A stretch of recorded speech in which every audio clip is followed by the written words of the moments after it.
I kind of just ended up in plastics. I was accepted for mechanical engineering and then switched to go to Penn College 2 weeks before the semester started because it gave me the opportunity to learn hands-on. My dad said to me, "Are you gonna have fun sitting in lecture every day for the next 4 years?" I went, "No, that doesn't sound like a great time to me." He goes, "Well, then you should figure out something else to do." I'm Chase Falsick. I'm an injection molding process engineer here at B. Braun Medical. At B. Braun, on a day-to-day basis, we process out defects, good parts, create new processes, do validations of new lots, check materials and make sure everything's appropriate, and any other problems the company has, we'll take a look at if it's in our wheelhouse.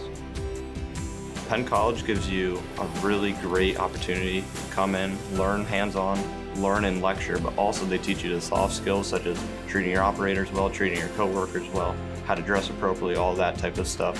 And I'm a firm believer that you don't actually know how to do anything until you do it with your hands. And Penn College gave you the opportunity to do that and to learn and process it as you would in a job.